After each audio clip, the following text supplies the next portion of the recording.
my head off. He said, I won't say nothing like that no more. He said, them Kentucky basketball fans, he said, they serious about their basketball. Yes, sir.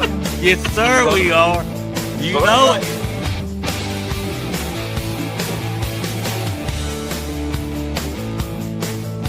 Audio Jungle. Audio Jungle.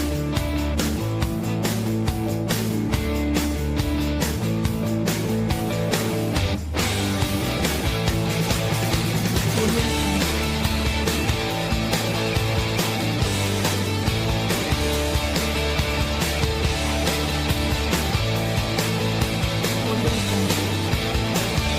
Playoffs. Nothing about playoffs. Well, hey, I'm saying, Audio Jungle.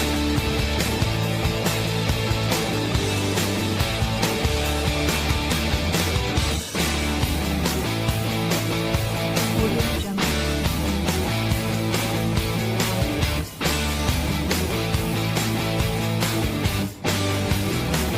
with all the arm pumping I'm about to be doing tonight, you can probably line me up 30 club lawnmowers. I'll start every one of them. Audio Jungle. Audio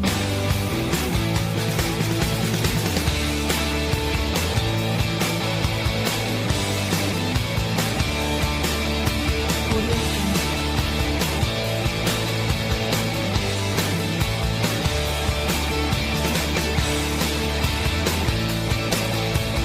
Audio Jungle.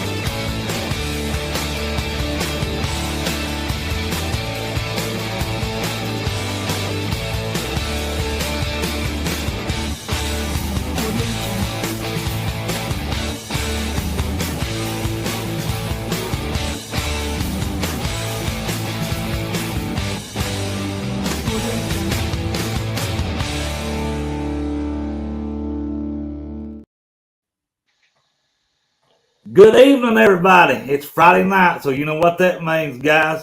Another edition of the Wildcat Den. Should be a good one tonight. We have got our friend Zach Aslinger with us tonight. Hey, he dropped by the den tonight, talk a little bit of football, basketball, just whatever. How you doing, Zach? Good. How are you guys doing tonight? Doing good. Doing What about doing yourself, good. Rusty? How's it going up I'm there? doing good.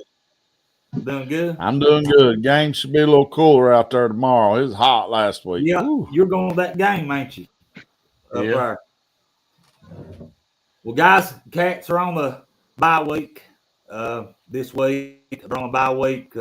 We got through watch another disappointing loss by the Cats down in Georgia.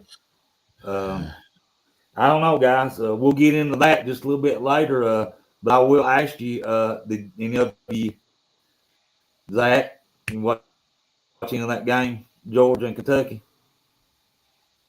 We was actually at the Ark with the church on the trip, but I did check into ESPN on the app, and it went just the way I expected it to go.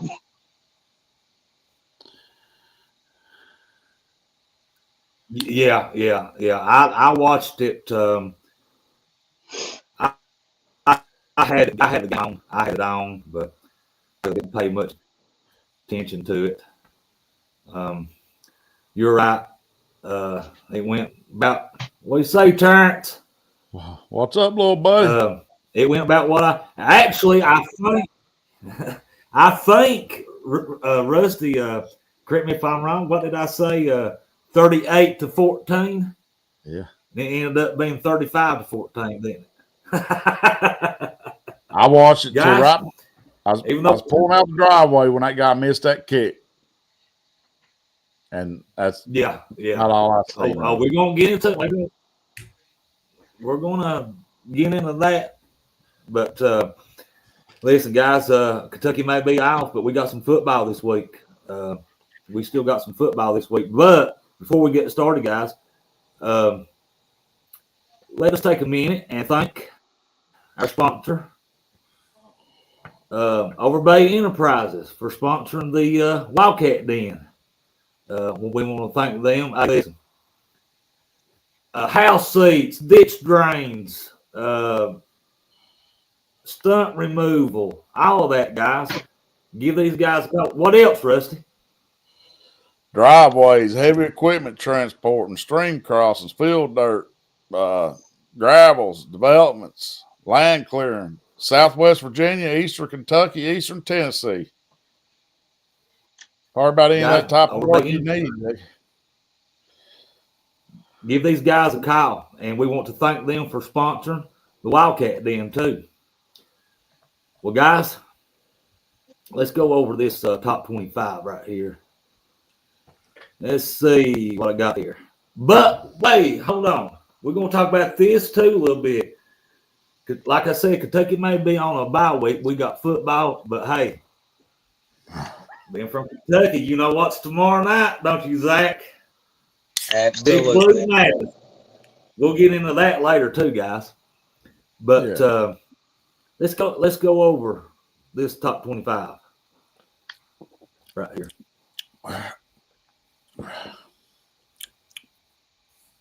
I'm going to start at number 25, Zach and Rusty. Got Florida State coming in at number 25. Oh, they need to come back. They need to come back and be relevant again, but I don't think they're what we thought they was after they put that beat down on Alabama. Yeah. What do you think? They are better than what I seen them last year. They look like a high school team, so a little improvement still. But I figured after the win over Alabama, they keep climbing up, but they've slowly slid right back down to where they was at. Yeah, that's what I thought too. I mean, they look like Rusty said. I mean, they looked good. I mean, they did. I mean, and they just, I don't know.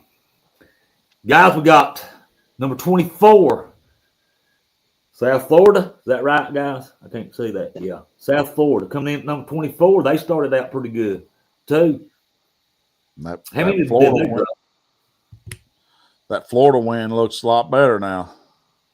Yeah. Mm-hmm. Yeah. They're playing right now, I think, South Florida. Playing somebody, ain't they?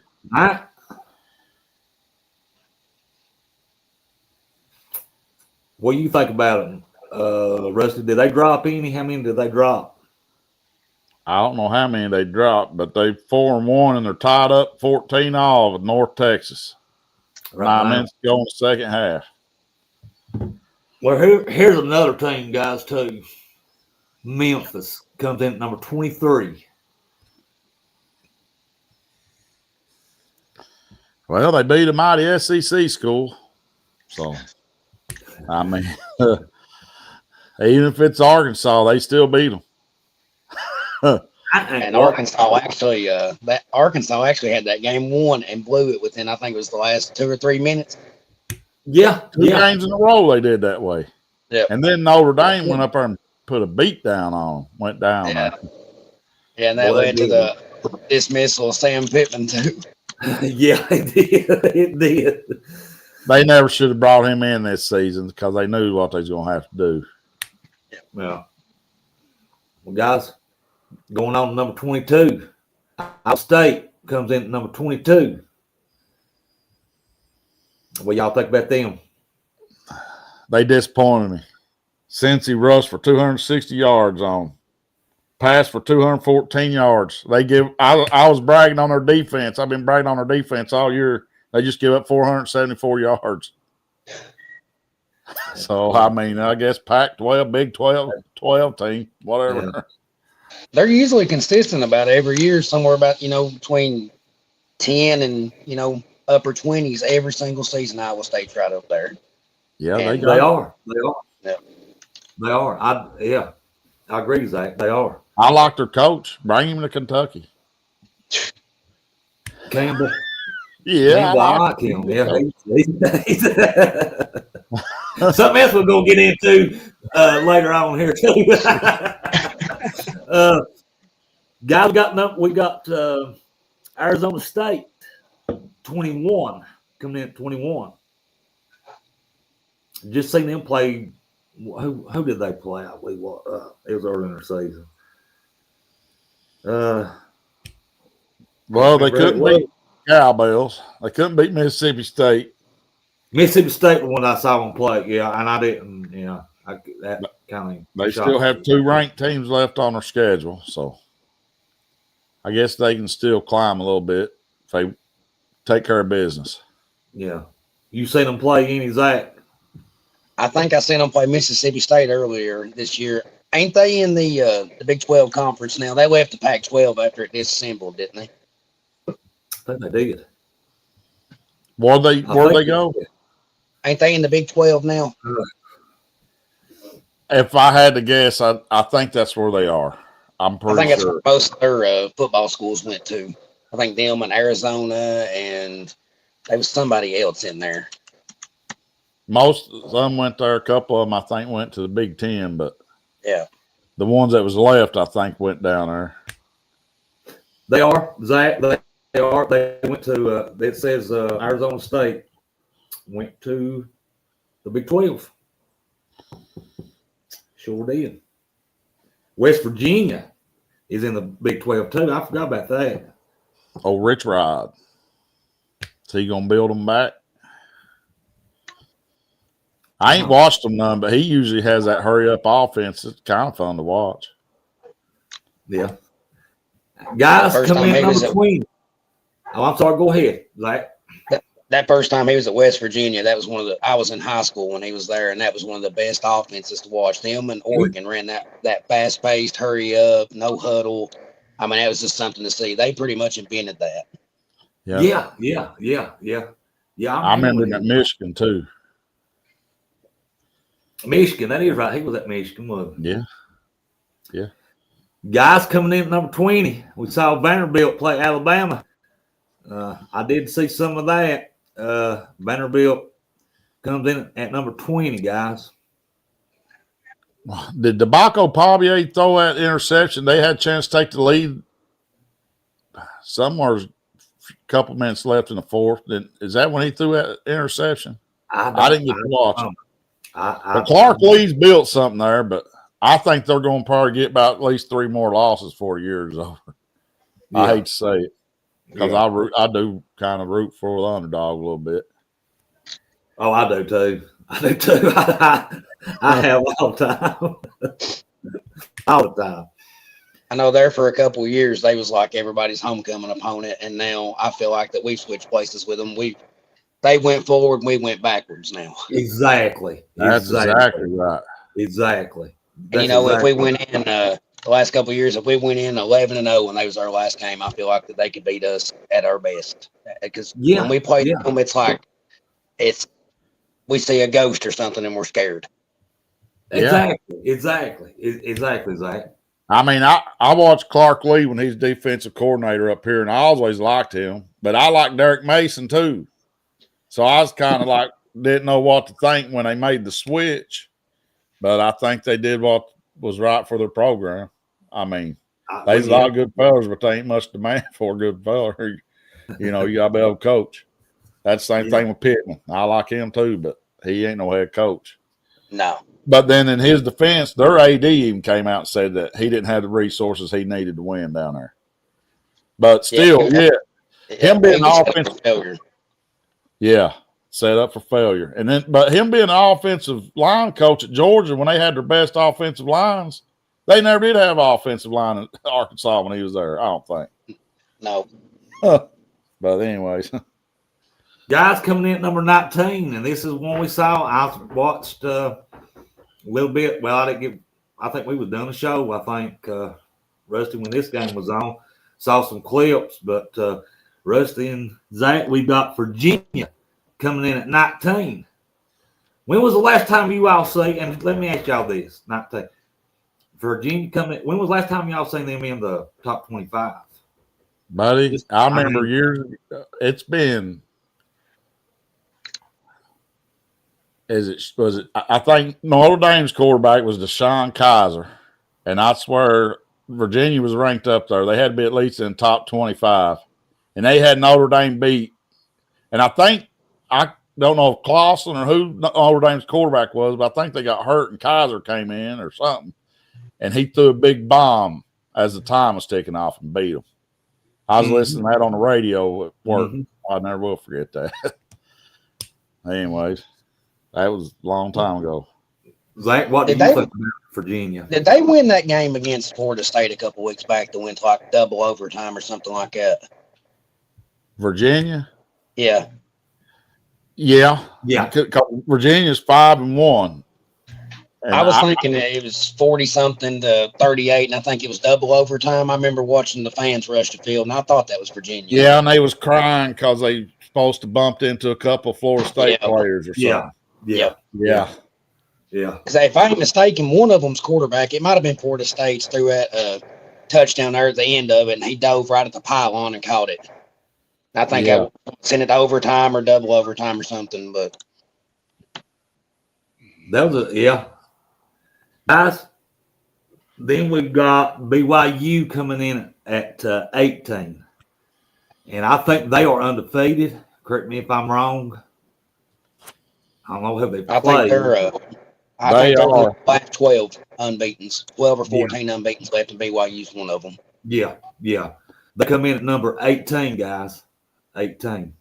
Well, I don't think they're going to be ranked after they meet Utah, Iowa State, Texas Tech, and TCU. So I think I don't know how long they're going to last up there. Yeah. With that left on I see one or two losses on that at least. Yeah. But Guys, back to Virginia, I don't mean to jump back, but that's all right. the North Carolina State Wolfpack was their only loss. And I'm going to watch them tomorrow at Notre Dame. Oh, is that who they play? Yeah. I hope they brought that wolf call. You think they let them bring it? Oh!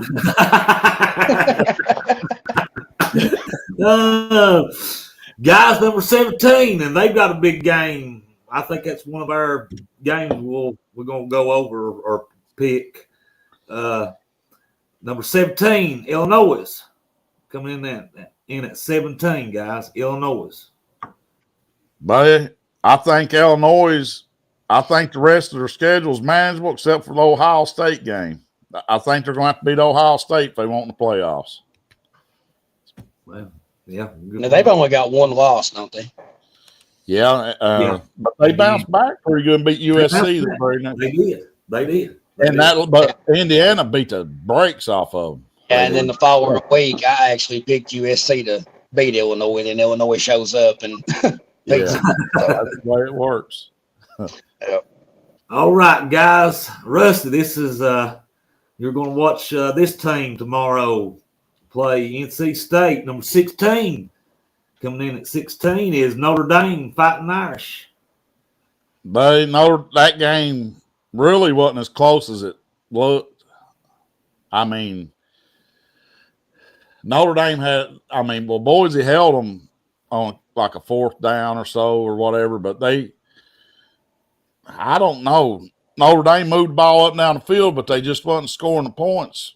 But Notre Dame's defense, their defensive backs was up so close, but they couldn't. Their quarterback didn't have no time for anybody to get free.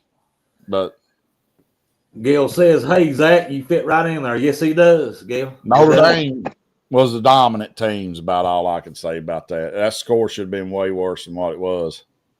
But hey, looky here. What you got? Look at this. Can you see that? Yeah. Can you see that? My buddy got a couple of these when we was down there. Hey, he said he wanted to see it on the show. So I said, well, I'll put my drink in it. Well, he sent me a thing showing how much these things was going for on, I don't know if it's eBay or what. Yeah. I'm afraid to put water in it. If I'm there $100, I make my house payment. So one of these days, I'm gonna get me a podcast area where I got me some shells, and this is gonna set on it. Well, guys, number 15 coming in at number 15 is we got Michigan coming in at 15. I ain't really watched them. Really, to be honest with you guys. But Michigan ain't half bad, I don't think. They got that young Bryce Underwood, $12 million man. Yeah. True freshman. He's all right. But I think they lack some receivers, but their defense is kind of pretty decent. So, I mean, maybe even see them beating Ohio State again. Be honest with you.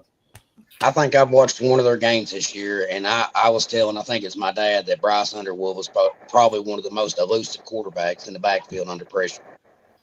And he's a true freshman, if I ain't mistaken. True freshman. Yeah. What about that now? He didn't do bad against Oklahoma, and Oklahoma's defense is for real. I think that might have been the game that me and Dad watched. Yeah, I think it was the first or second week of the season, wasn't it? I know it was early because it was top. It was early.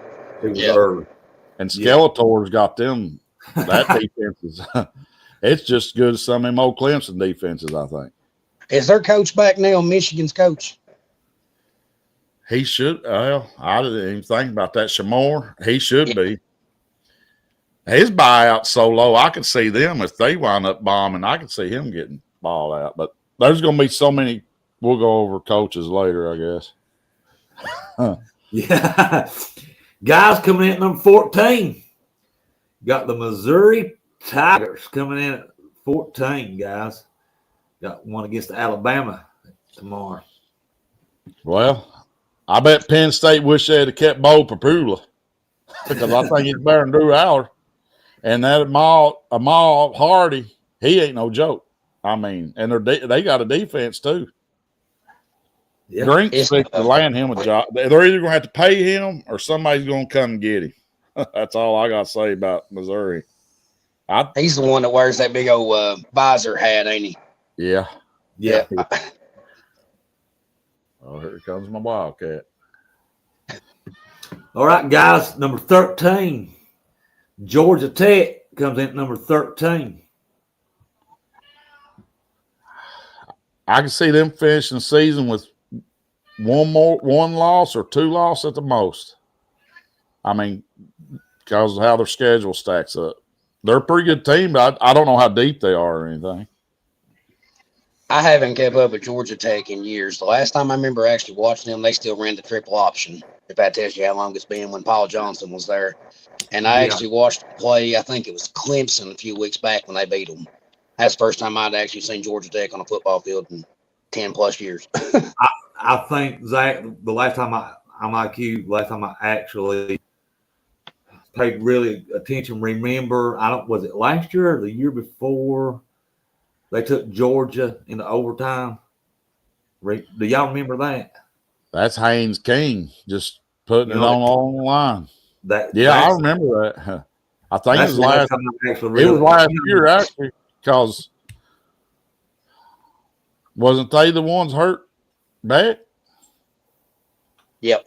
Yeah. So there you go. Yeah. Ain't he a former Georgia quarterback? He might have been transferred down there. They have so many quarterbacks, it ain't funny. Yeah. I can't keep up with them. And coming in at number 12 is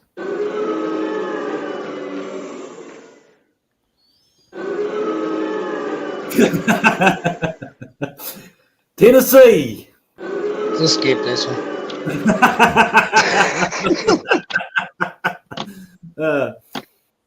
Okay. All right, Rusty, Zach. Number 11. LSU comes in at number 11. Yeah, you didn't want to hear what I had to say. No, I did. Go ahead, buddy. Go ahead. Number 12, Tennessee. I think if they beat either Oklahoma or Alabama, I think they're playoff bound if they win one of them two games. Okay, next, LSU is number 11. Number 11 is LSU, guys. Well, Brian Kelly better get to coaching because they still got some tough games left. And yeah, he's talking trash the other day about Marcus Freeman. I don't know where he's got room to talk. I mean, he set up here and won all them games, but if you look at the games that he won, and then he lost the big games, he ain't got no room to talk. I think they had them talked up a little more than what they was preseason. I think they still got a couple of losses left. What do you think about them, Zach? Have you watched them? I've seen. I think when they played Clemson when the season started, and I tell you, still made me stick to my stomach seeing Barry and Brown in that purple. Yeah, I agree. But I understand why. I understand why he left though, and he's doing pretty good down there, and that's the only reason I keep up with him. But I'm like, I get it. I mean, and that's something we'll get into in a minute. Why?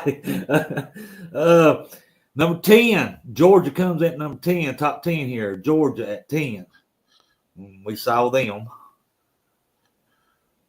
Well, I need them to win the SEC. That's all, because of a little parlay I got going. But I don't think their defense is going to. I don't think they got a championship defense. I just don't. And if Jackson Arnold don't sit back there and pat the ball all day, they might be in trouble this week. But I guess that'll be games of the week. We'll talk about that. Yeah. Number 9, Texas Tech. They shelled some money out this year. You remember, Rusty, you was talking about that? Oh, was his name Cody Campbell, that Cody billionaire? That's money well spent. He's saying we don't need that NCAA. Get rid of them. Yeah, I remember you sent me that.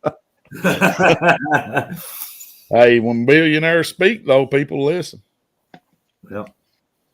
Number 8, guys. Alabama comes in at number 8.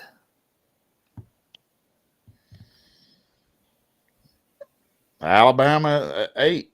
They play Missouri at noon. I mean, I don't know. Alabama looked real against Georgia, but I still don't trust that Pac-12 coach. Can't trust him. I know they were when Florida State beat them, they was calling for Kalen DeBoer's head on a platter down there, and then all of a sudden, now that they beat Georgia, Alabama's back. Yeah, they love Alabama. Oh, he's a good coach. Yeah. All right, guys. Number 7, Indiana football. That's not basketball 7. That's Indiana football at 7. Win or lose against Florida, Cignetti's got a program down there. Yep.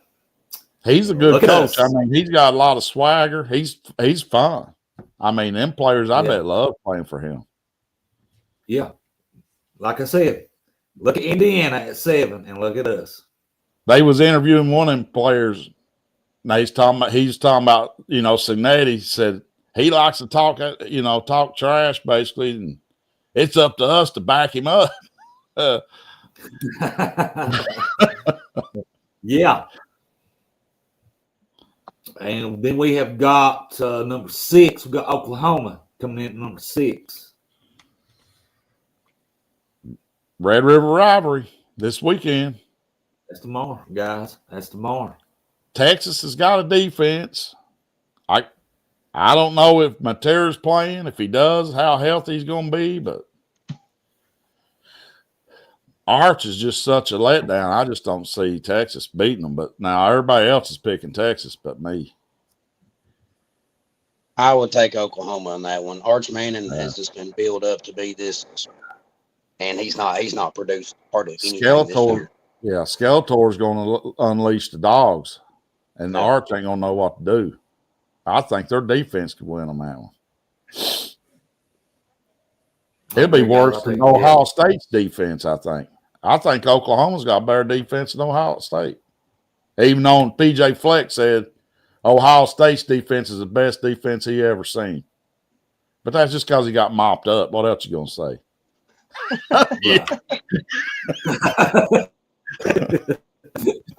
All right, guys, number 5. Here's the top 5. Texas A&M comes in at number 5. I got to step away just for a second. I think their defense is really good. Their passing game's really good. I mean, unless they trip up, they could win the SEC. I think they should. Unless they trip up against Florida, I think they're playoff bound for sure. They're playing good ball. They're playing good. I guarantee you they're glad they took the coach they did. Huh. Well, Rusty, that goes to number 4. We're up to number 4. Ole Miss Rebels comes in at number 4. After a bye, they play the animal, Georgia. We'll see what they're made of. But I don't know. Ole Miss seems to be getting better as the season goes. When they played us, they didn't look that good. But they're looking better as the season goes. Yeah. Right? I mean. Then we got number 3, guys. We got Oregon coming in at number 3. Well, I'll just say the Penn State win don't look as good now. They got Indiana on deck. Yeah. I like that quarterback for Oregon, Dante Moore. Yeah, they say he could win Heisman. I know he's been the front. I guess he's been the front runner for a couple weeks now, but he's the real deal at quarterback. Yeah, and yeah, and Dan Lanning's coaching. He's on a mission. Yeah. Number 2, guys. Miami Hurricane comes in at number 2. They got an offense coordinator, Shannon Dawson. And Shannon Dawson used to be where? I know Zach knows. We know where. Yeah, Kentucky. Shannon Dawson. Hey, when his first year, he's actually his only year, but I think we was playing Southern Miss, and we come out and we put up 35 points in the first half, and I thought, man, what an offense this guy has.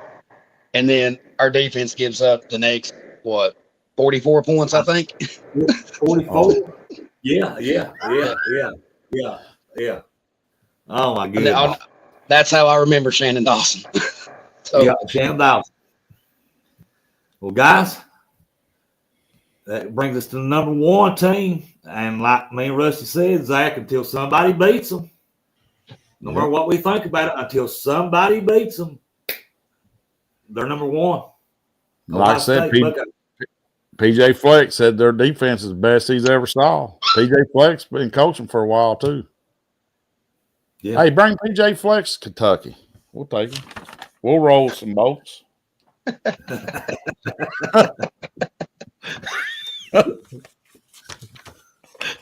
That's our top 25. So what we got here. We're going to move on to. I think this goes to Zach.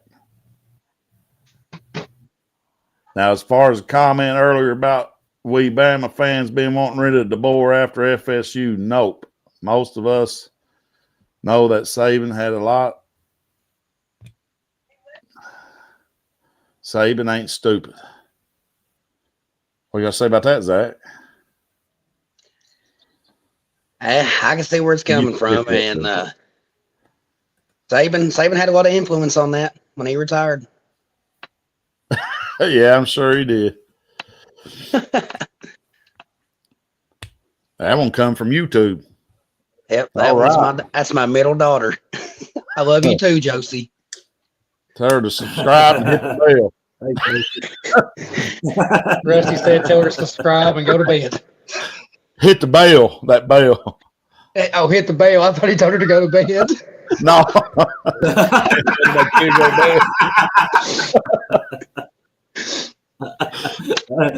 Well, guys, I'll get us back over here, or try to. There we are. Let's do some games of the week right quick before we get into some Kentucky stuff here. I've got a few games. I know Rusty always got some. Sometimes we got the same ones. Sometimes we don't. But I want to go with this one. Number 1, Ohio State versus Illinois. What you guys got? I think we already said all of us. I think this was the one. I say Ohio State. Well, we said this. I said earlier, this is a game Illinois has to win if they want to go to the playoffs. They have to win this. That's it. But they're 14.5-point dogs. I think Ohio State's going to be too much for them. Yeah, I'm the same way. This is a must-win for Illinois if they want to end the playoffs. I just think Ohio State's just too much for them. Yeah. Guys, that brings this one. Indiana, number 7, Indiana, taking on Oregon. Guys, I'm going to go with Oregon. I'm going to go. I'm going with them. I think Indiana. I think they do have a good team. I really do, but I'm going with Oregon. I like Cincinnati, but I'm going with Dan Lanning all day long. Oregon's favored by 7. Yeah, I'm going with Oregon. Zach goes with Oregon too. Yep. All right, guys. We have got number 15 Michigan and USC.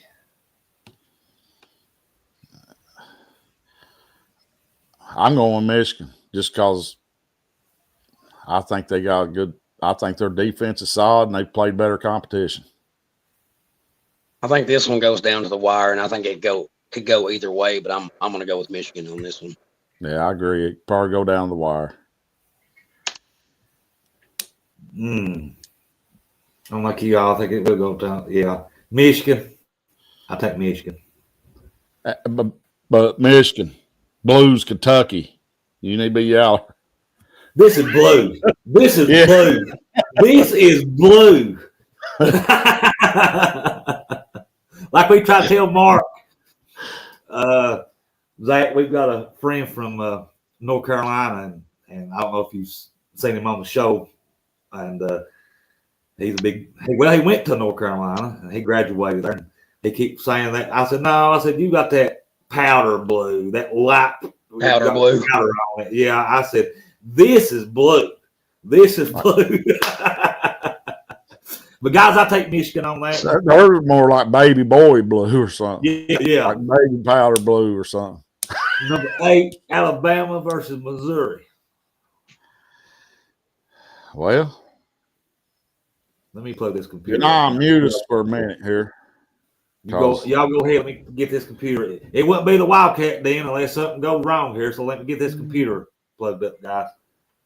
I think ain't no Pac-12 coach beating Drink. Missouri's averaging 292 yards a game on the ground. 3rd in the country. Missouri's 3-point dogs, but I'm taking them. Everybody left me.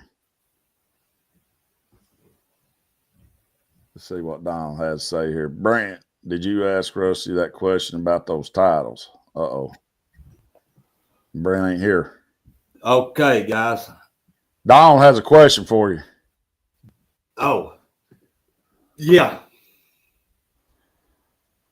Donald, yes, I'm going with Missouri, guys. Tell me Missouri. Missouri. So I am going with Missouri. Yeah, I went with Missouri. Yeah, I'm going to go with Missouri at home. Missouri, like I said, they're rushing 292 yards per game on the ground. They're 3rd in the country rushing. And Miles Hardy, he's a beast. Our next one, and I think this was the one I think I was saying earlier we all agreed on, was was Oklahoma and Texas. I'm just going to go ahead. Like I said, I think we all three. I'm going with Oklahoma. Yeah. I mean, if Mateer plays, it'll be about a miracle because he just broke his thumb, 2 weeks ago? Yeah. But I think even if he don't play, they're 2.5-point dogs. I'm still taking Oklahoma. Yeah, I'll take Oklahoma in that one. And I think I seen a update earlier that Mateer might actually play. Yeah, they're saying he might play. They're saying they was practicing indoors because they think he's in there throwing and they don't want nobody to see him. Because they wonder why he's practicing indoors because they need to be outdoors in the heat, getting used to the heat. But they think Mateer's in there throwing, getting ready to play. I hope he don't come back and rush it and re-injure it, but he's a pretty good quarterback. He could win the Heisman. He came from Washington State, wasn't it? Yeah, and they brought his quarterbacks coach and his offensive coordinator. That's what I thought. Skeletor had to do something. Yeah. I mean, they turned that team around. Yeah, Rusty calls Brent.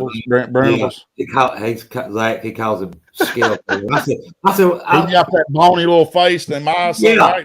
When he first said Skeletor, I think it was last fall. I said, Skeletor? I said, what you call him Skeletor for? He said, because he looks like Skeletor from me, man. That actually suits him pretty good. All right, guys, we have got number 10, Georgia versus Auburn. Well, Georgia's favored by 3.5, but God, if Jackson Arnold don't sit back there for about 5 or 6 seconds every play, I mean, Georgia might be in trouble because I actually think Auburn's got a better defense than Georgia. But I'm taking Georgia just because I got them on my parlay. Donald he's taking the Bulldogs. Yeah. Donald, I'm with you. I think I'm gonna go with Georgia on this. I mean, Auburn. They got Deuce Knight. Now, Deuce Knight was a 5-star. He was committed to Notre Dame. They got him flipped down there to Auburn. At what point do you think they should throw him in there? Jackson Arnold just keeps sitting back there and doing nothing.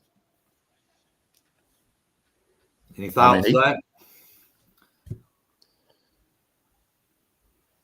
I mean, I'll go with Georgia in this one. Georgia. It'll be a little closer where it's at Auburn, but I still think Georgia's just too dominant. I hope they do. I'm taking them. Yeah. All right, guys. Then we got BYU versus Arizona. BYU's undefeated and ranked. I guess I'll take them. So I don't really know much about either one. I don't know much about the West Coast schools, but I'll go with BYU in this one. You know what, guys? I'm going to be different. I'm going Arizona.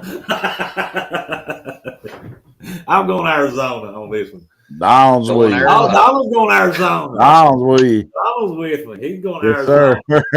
Sir. Oh, my goodness. Yeah, we're going to. Let's see. Arkansas versus number 12, Tennessee. I'm going with the upset. I'm going Arkansas. Oh, big Bobby Petrino gonna come riding that big hog in there. I think I'm going with. I'm being different on that one too. I'm going. If he leaves the intern at home, maybe he can hold it up. Zach, who you got in this one, buddy? Buddy, bad as I hate to say it, and you got to go with Tennessee, buddy. I think Tennessee's going to get them. I mean, I always root for Arkansas. Don't get me wrong, but they just let me down too many times this year. I can't trust them. I think Taylor Green should find somewhere that could be a competitor, and because he's grandfathered in, he can transfer and go somewheres. I don't know where like, but he could go somewheres and. Oh, it says go Gators. Where is? No, that's part of the next game. I think I got the. Let's see. Let me see. That's from my wife. She's a diehard Florida fan. Don't hold that against me. Oh Lord, Florida. You know what, guys? I don't have it, but I do have this one. Why I don't know. I guess because they're. They see, but strange. Washington State versus Ole Miss, number 4, Ole Miss. Oh, Ole Miss gonna rattle. Oh, that's Ole Miss all day. That's gonna be a bad one. I agree. I think Kiffin's got them dialed in. Next one, we got Kansas versus number 9, Texas Tech. Give me Texas Tech. Yeah, they should rattle. Yeah, you got to go Texas Tech because Kansas is just too inconsistent on all bases. They're either really good one week or really bad the next. They're just not consistently. Did Texas Tech starting quarterback ever come back? But their backup came in and was doing pretty good. Donald went with Ole Miss and Kansas. Don't did. Kansas. Yeah, he went with Kansas. Right there. Oh Lord. He did. Well, He went with Kansas. Kansas about to see the Wicked Witch of the West, that big Texas tornado. All right, guys. I Got a think couple Texas more. Tech's the real deal this year. Yeah. I got this one, Virginia Tech and Georgia Tech. I'm going Georgia Tech. Yeah, I am too. Yeah. Virginia Tech beat, who did they beat last week? They did beat somebody right after they fired their coach. I can't remember who it was. They was off to what, a 0-4 start when they fired him? Yeah, and then they beat somebody. It's kind of like a little upset. But I can't remember who it was. I ain't for sure. Donald's got Virginia Tech for the Virginia upset, guys. He has got. I don't see it, but that's why they play the games. All right, guys. That's our top 25. Did we do Florida and A&M? Nah, I didn't. I know I didn't have that one. You got that one? Yeah, I mean, I don't see Sunbelt Billy beating Texas A&M, but hey, Florida's defense is for real. Texas A&M's favored by 7.5. I'm taking A&M, but we'll see when Sunbelt Billy's back's against the wall. Where's that? He's like, Where's that wow, game? how old he trying to come out? I think it's at A&M. Guys, I'm going Texas. I'm going Texas A&M on this one just because it's at home. I mean. After Florida beat Texas last week at Florida, if Florida was playing Texas A&M at home, I would take Florida all day. Let me see. But if they're going to College Station, I'll take A&M. Not yet, Donald. I will right here. We can get ready to switch gears over. My wife said she wouldn't take Florida for nothing right now. she's over the whole Billy Napier ordeal. It's at A&M. She was calling it Sunbelt Billy. It's at A&M. A&M. And A&M needs to get some cheerleaders. I mean, they can't just have him yell dudes. You got to have cheerleaders. I mean, you know, who wants to watch them dudes in them overalls?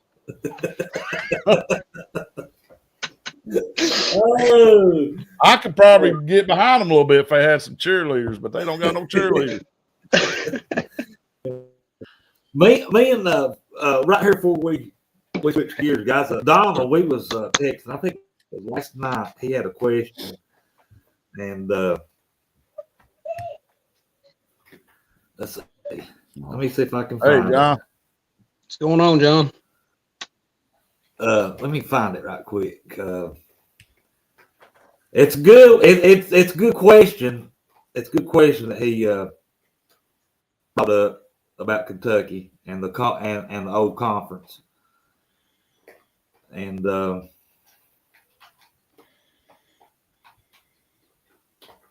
guess what, Donald? I can't get into my messengers. Oh, Lord. Everything's went haywire.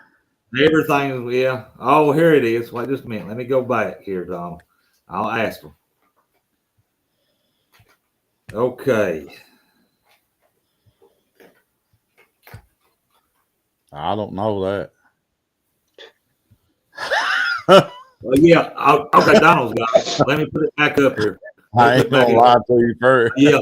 Donald's got what two schools no longer is in the SEC has more titles than Kentucky. One of them is Tulane. And I think, Donald, correct me if I'm wrong, if you're still on here, the other one was Georgia Tech. Because Tulane and Georgia Tech used to be in the SEC when it first started. So Yeah, that's what he wanted me to ask you. That's what he wanted me to ask you. Yeah, he said yes. Tulane, and Georgia Tech. That was a good one. That's a good trivia question That's right a good there. question. That's a good question. Yeah, it sure was. All right, guys. We got Kentucky coming off. they're in a bye week right now. So when they come out,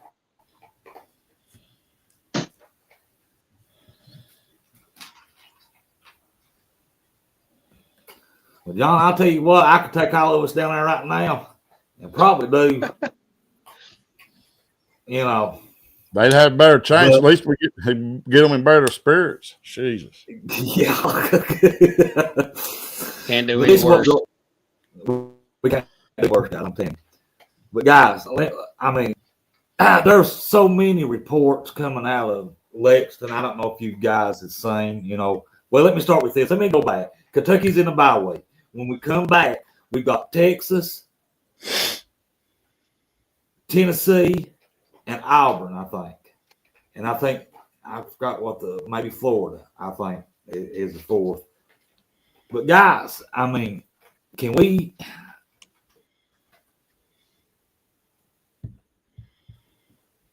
What are you saying? Can we get it turned around? I don't think we can. Not this year. Hey, I was mean- listening to some podcasts, and they were saying Tennessee Tech's got a real team this year that could possibly give us troubles and could possibly beat us. Undefeated and scoring. I think I seen it was either 44.8 or 48.4. It was a lot. It was. Yeah, it's wild. They're leading like all the FS or FCS schools right now in every kind of statistic that you can think of. Well, let me start with this. Let me play this. This is courtesy of I found this on the internet.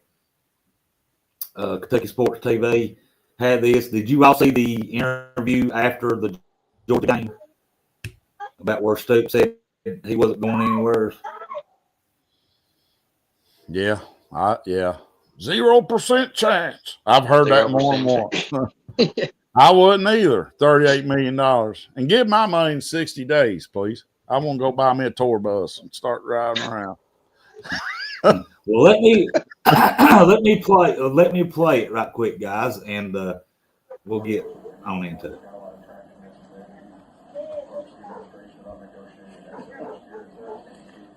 I mean, I hate to give anything like that legs. There's zero. I told you last year, right? You know what I mean? You guys could write and say what you want about me, but I mean, I told you there's zero chance I'm walking away. You know what I mean? Zero. And, you know, there's no quitting me. You know, so that's unequivocally 100% false. You know, and anybody says otherwise is lying. You said at the start. And I don't want to address that crap no more. You said at the start.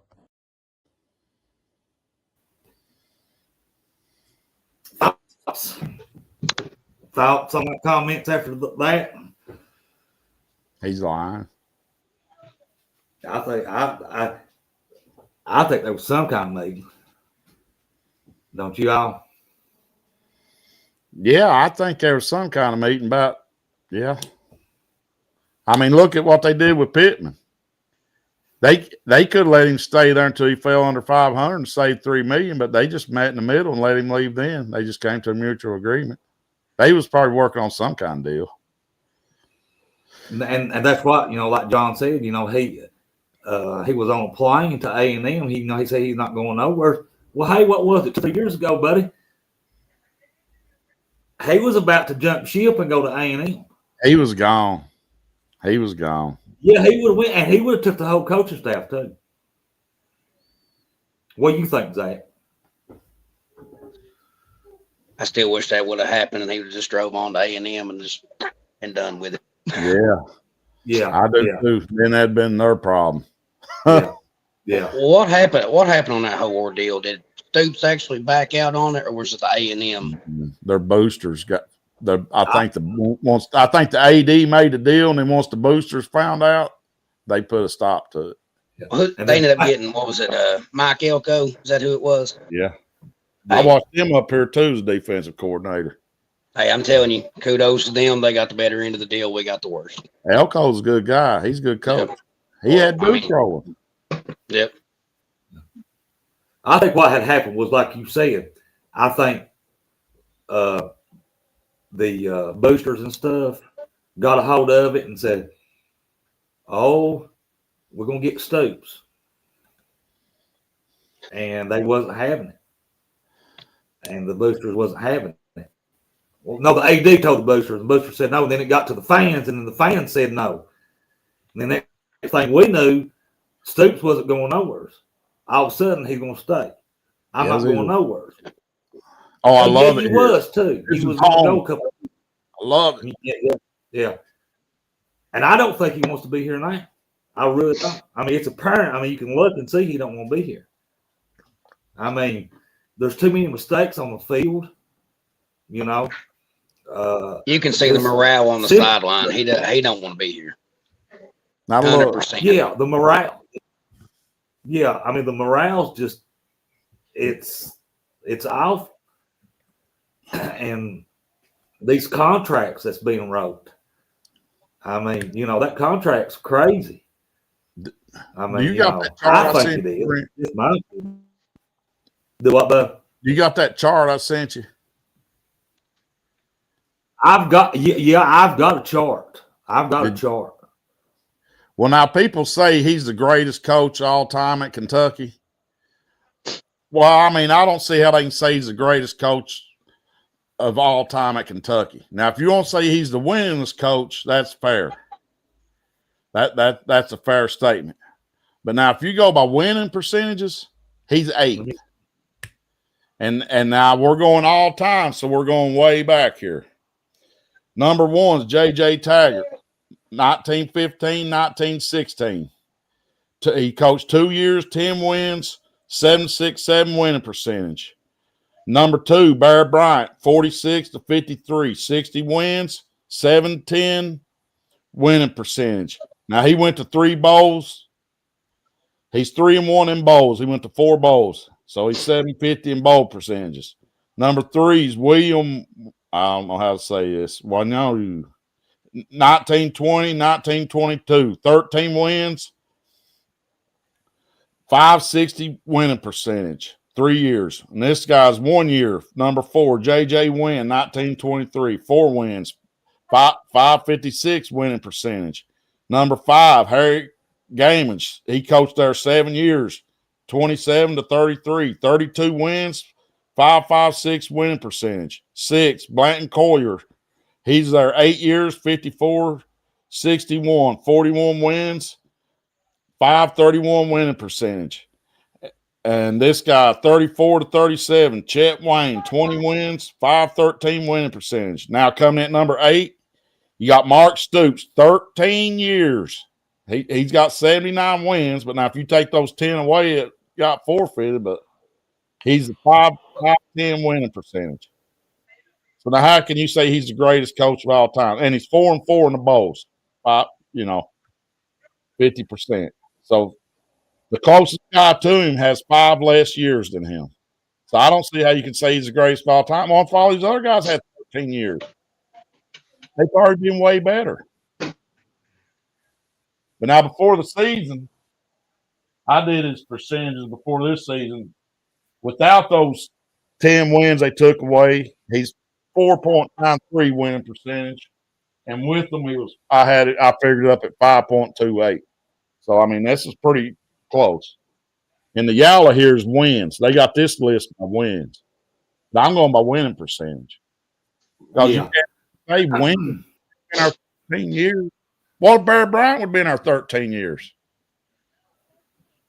I say Bear Bryant's probably our greatest coach. That's just me. Bear Bryant. But it just makes me kind of sick to my stomach when I keep hearing people say he's the greatest coach we've ever had. He's just been there long enough where he accidentally won them games. Look at his SEC wins. Before this season, he was 36-62 in the SEC. It's worse than that now. I mean, I don't know how many we've lost this year, but everyone we played. So I don't see how you can say that's the greatest. If that's the greatest, sheesh. Now you can say he's the winningest. That's fair, but that's only because he's been there so long. That's just the point I'm trying to get at. Well, you guys. that a fair point? Or But here's the thing, as this is something that I found too. I said, Rusty and Zach, as through 5 games, through our 5 games, Kentucky's offense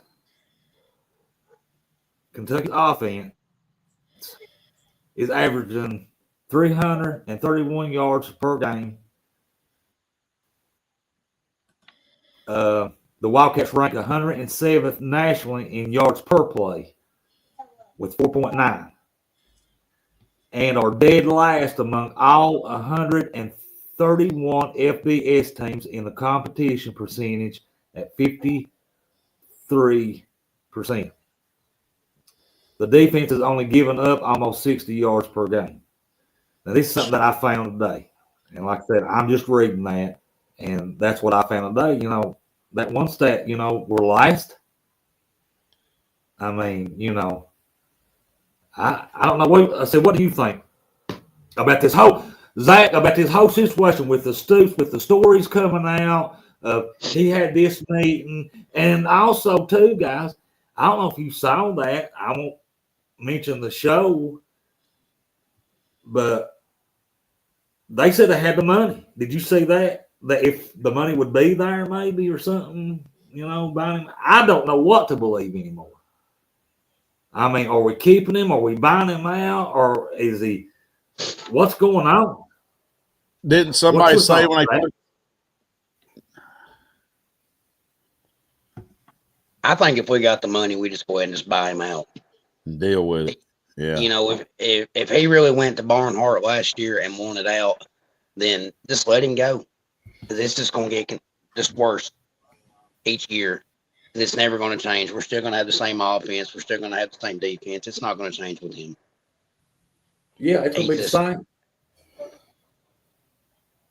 I mean, it's year in, year out. We hear, oh well, we're ready. We've got the athletes. It's the same. It's the coaches every year that just dooms us.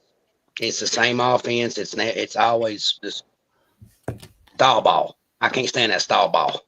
God, Donald. Yeah. Thanks, Donald. That really made my night. But I'd say you're right.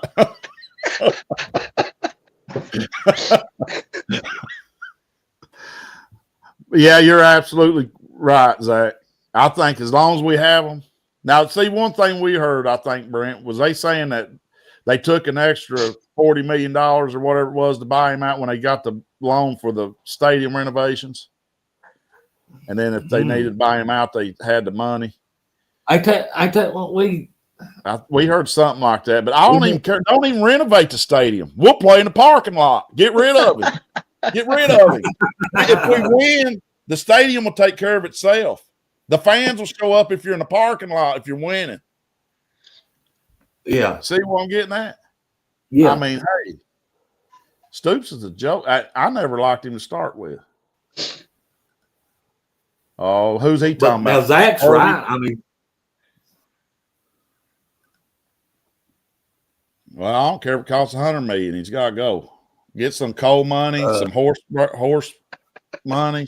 Get him out of there. Sell a couple of them horses. but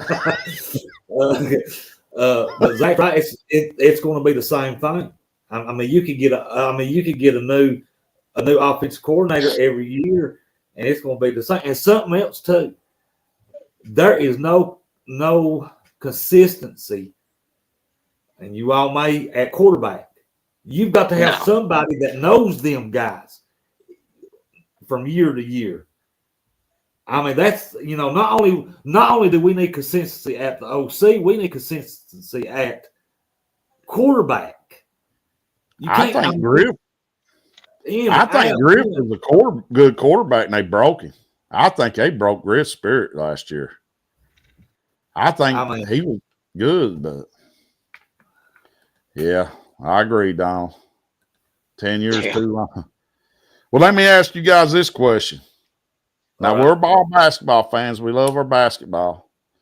But honestly, I enjoy watching them both, but I'm more of probably a football fan than basketball.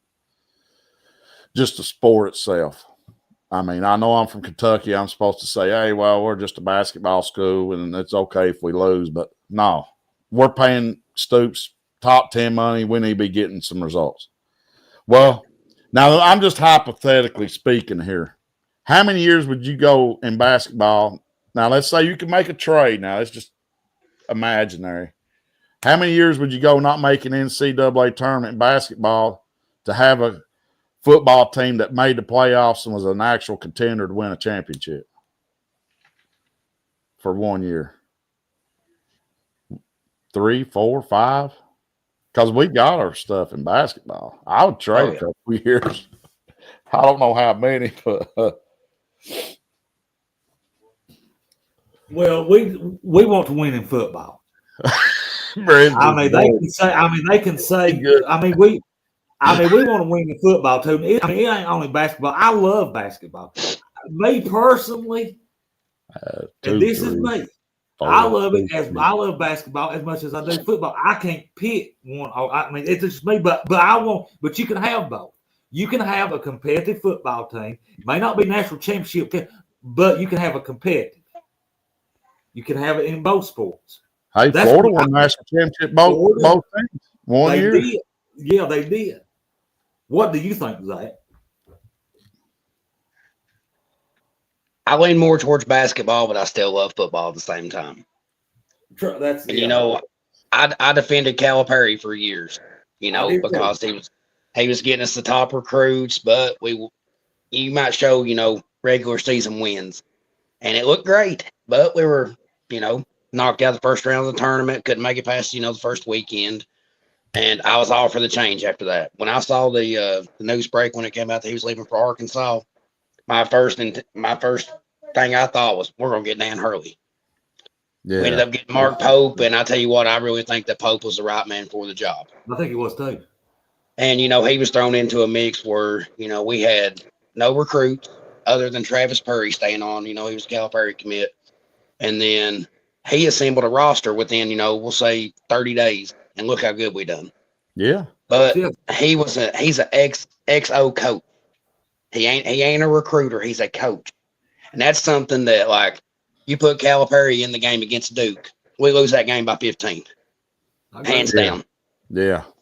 And, Calipari, we wouldn't have swept Tennessee if we had Calipari. I mean, we hadn't swept Tennessee since 2013. So when it comes to that right there, I think last year should have been Stoops' last year at Kentucky. But, one more, we'll call it a rebuild year, and look what it's got us right now. We're back to being at the bottom of the SEC again. Yes. Again. Now, I'm kind of with you on Cal. I defended him for years, but them last 2 or 3 years, I kind of was turning on him. I kind of turned on. And then that last year, when they went to Canada in the beginning of that season, I was fully bought back in. I drunk the Kool-Aid. And then right before tournament time, he switched that roster back up and went back to his old ways. And then when we got beat out, I was glad he was gone. And I'm glad we didn't get stuck overpaying somebody like Hurley. It worked out. It couldn't have worked out more perfect. That's the only flash in the pan for Barnhart. But I don't think he called Cal's bluff. I think Cal just left. I think he got lucky. Yeah. Because at first I thought he called his bluff, and then Cal, like he was smart. But I don't think that was it at all. I think he just got lucky. I know they said they was going to sit down and have that meeting and everything that weekend, and I think a day or two before that weekend, it broke that he was leaving for Arkansas, and I don't think I've ever been as happy as a Kentucky fan in my life. I called him Paul Feinbaum. Yeah. I tell you what, when we first got him, I thought, man, he's going to bring that Memphis mentality up here, and he did. I mean, dominated with recruits. Yeah. But, that first, 6 or 7 years, we had 4 Final Fours, and then turned around and had the national championship, national runner-up, and we didn't do nothing after that, hardly. Won Elite Eight, I think. Won Sweet 16. They was some of those teams. It was just ridiculous not winning a championship. Yep. Yeah, the year that we had Julius Randle and the Twins and all of them, they made that run all the way up to losing to UConn, and we lost to a really good UConn team that year that we should have beat. And then, the next year we go 38-0 and then lose to Wisconsin. That right there should have been 3 national championships we had in Cal's first 5-6 years. How do we lose in 2015 with that team that he had? That's probably the most. That was probably the most heartbroken moment I've ever had as a Kentucky fan in my lifetime. Yeah. I remember turning that on. I said, well, we'll be smoking them and enough time for me to get to bed early enough for work. Shit. Then we lost. And then that one you was talking about, Wisconsin beat us. Towns was taking Frank the Tank to school, and they quit giving him the ball. Quit giving him the ball. Completely went away with him. If they would have just fed that, if they'd have fed that ball right there on the block, we'd have won. He was cleaning Frank the Tank's clock, and they just Cal wanted to sell a couple other players to the NBA, so he started feeding them instead of him. He figured he was done. Cal, not a coach. Cal was a salesman. He was selling them players to the NBA. He didn't care if he won or not, as long as he got enough film on them guys to where they would be a high draft pick. That's all he cared about. Yeah. I'll tell you what, when they was feeding Towns the ball, I think at that time we was up by 4 or 6 points, and then we ended up losing by 7 when Cal completely just done away with it. And I'll just never understand that. Maybe that game before at Notre Dame about beat us. Huh. Oh yeah, I remember that. That was a good game. That was a good game. We got lost. Yeah. Should have probably. Well, we shouldn't have even been close, but it's Cal's coaching. Yeah. I mean, the game before that Notre Dame game, we double up West Virginia 78-39, wasn't it, the final score? Yeah. I mean, just straight dominated them from the time we tipped to the end of the game, and then Notre Dame about pulls the upset, and then just so happened Wisconsin pulls the upset. That's. Well, guys, I'm going to go back a little bit here now. Let me ask you all this. What with Stoops and this Kentucky football team, what year was it did you think that it was the beginning of the end? Was it 2022 or 2023?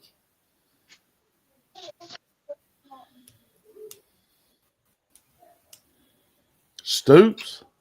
Yeah. Forget the win losses. Forget the Texas A&M and stuff. What troubled you all? When was it the Pony Up? What year was the Pony Up? I felt he was disconnected when he was getting all aggravated and yelling at the fans, calling his radio show and telling them to pony up. Like that was 23, wasn't it? 22 or 23 is. I remember that. Now, I've never been a big fan of Stoops to begin with, but that was the line in the sand for me. I tell you what, when we first hired him, I think the first 2 or 3 years when Patrick Toles was our quarterback and we had Neil Brown as the OC, I was a big fan of Stoops then. And then ever since Neil left, we have just dropped OC after OC after OC. We've just not had a consistent one when it comes to the offensive side of the ball. Like Donald says, Georgia Tech bowl game in Jacksonville in 17. Man, he's been on him hard. But now I always thought they hired the wrong. When they hired him, I said they hired the wrong Stoops. Yeah, we should have got Bob. But I figured Bob would come help him. But then he got Mike. That made things worse. Well, they had Bob on the sideline that one game, and he was in a Kentucky shirt. And I said, "Man, this is a good sign for us." He might. But no, then they ended up getting the other one. Yeah. I remember that, Zach. I remember that. Yeah. They actually, the camera. I can't remember what game it was or what year, but the camera zoomed in on him, and they was like, "Look, it's Bob Stoops, the former Oklahoma coach on the Kentucky sideline." I thought, man, we got a chance here, and then they hired his brother. I think his brother was the offensive coordinator, defense coordinator at Arizona was his last stop, and he got fired. I think it was Arizona. It was Arizona. Yeah, that's what I'm thinking too. Rusty's right. We hired the wrong one.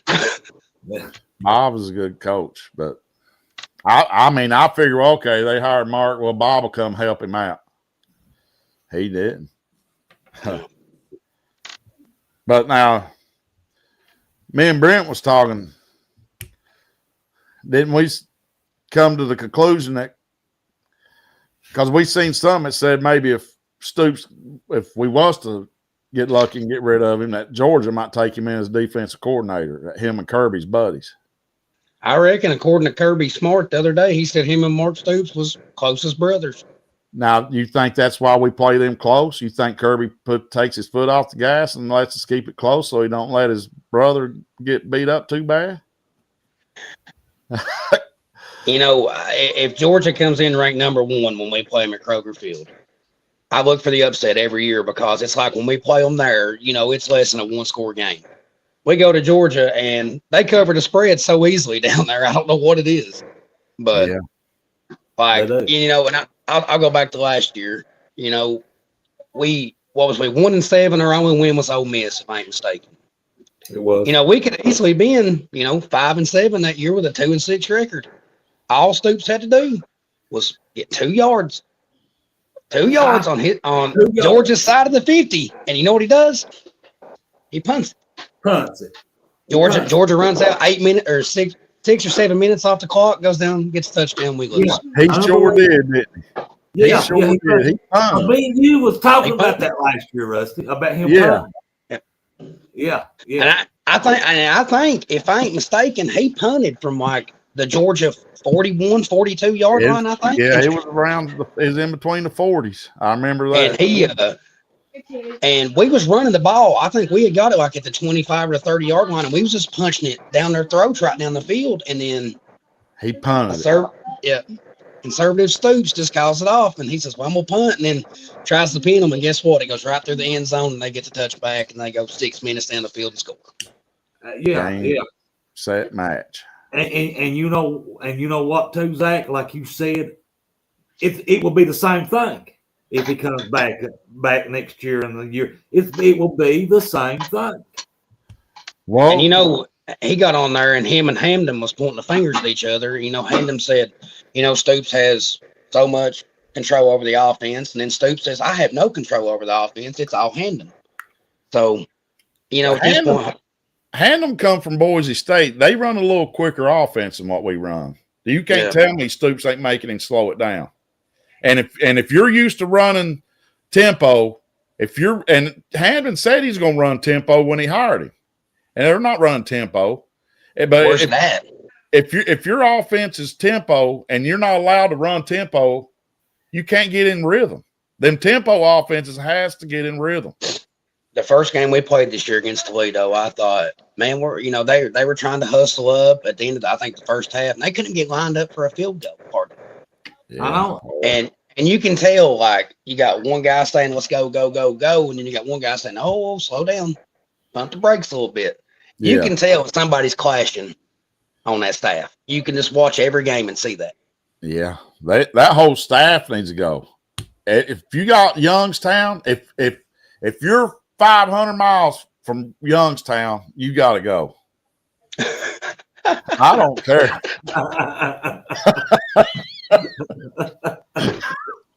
I ain't heard that one before, but I like that. Right. Yeah. Go down there, put Youngstown on your resume. He'll hire you right now. I mean, they got to fire the water boys, the ball boys. I don't care. The college interns, they all got to go. They got to clean them all out. And it might be a rough couple of years, but it'll be at least I could get behind the coach. You get rid of Stoops. Now, I won't touchdown Tommy, but I know we ain't getting him. But let's go get P.J. Fleck. Well, P.J. Fleck probably won't too much money too, but let's go get a coach that's a coordinator somewhere that's got potential. We're paying him average money, and then he can make bonuses on bowl games.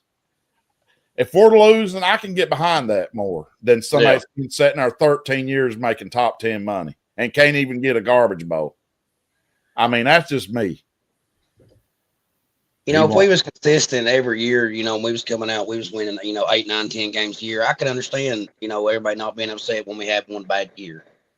But when you're consistently averaging 6, 7 wins a game or a year, and then the next year you fall off and you go, we'll say 2-10, 3-9, 4-8. But I can't get behind that. But if we were consistently decent to good every year, I say, one bad year is not bad. Yeah. But when you're bad every year in every aspect, yeah, it's got to be time for a change. And I don't think Barnhart sees what we see as fans. I really don't. There's no way possible that he sees what we see. He's watching volleyball right now. He ain't even watching football. I mean, I'm with you, Zach. I don't no, because it's a little like you can't get lined up on punts, off sides. You can't. I mean, it's that's what you got to look at. Also, like you're saying, you got to look at and it's consistently that way every year. Every year. Right before halftime, cannot manage a clock, cannot leave points on the board. Oh yeah, I forgot about clock. Off of the board. I mean, on the field or whatever, however you want to say it. It's consistently that. I mean, there's other stuff that you got to consider. I agree with you. I mean, if it's just a year or two here and there, we got to rebuild. But I mean, he's making top 10 money. We ain't never even came close. I mean, you look at Clemson for an example. Dabo has them, we'll say college football playoff every single year. Has them competing for a national championship. They're the top of the ACC. And then this year, they're bad, but they're rebuilding. If Kentucky was like that, none of us would ever complain about it, a 4-8 year. But when you're either the bottom of the pack in the conference or you're a little bit above with, 1 or 2 extra wins above the last place team, you're still bad. And us as fans, we see that, but the higher up in the administration, they don't see that.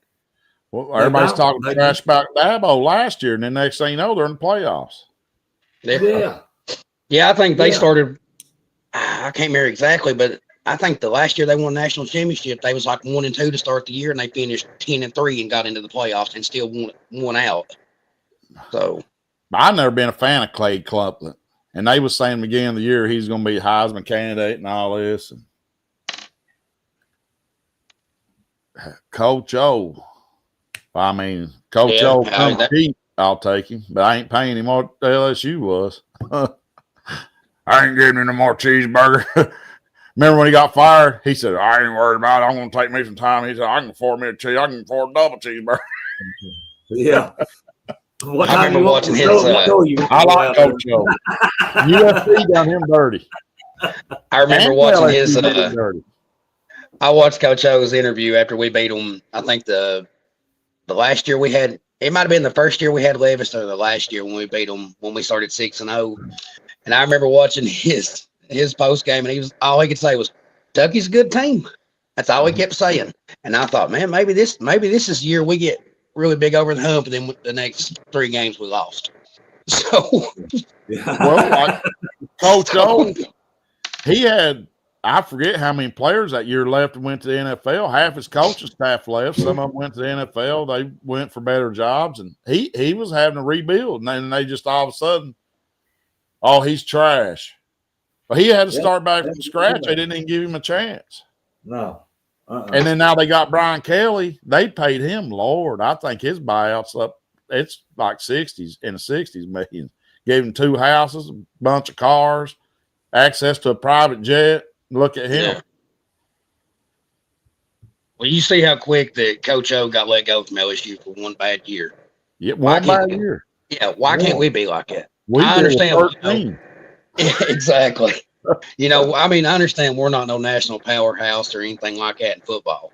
But, you see coaches getting fired year in and year out for 1 bad year, 2 bad years.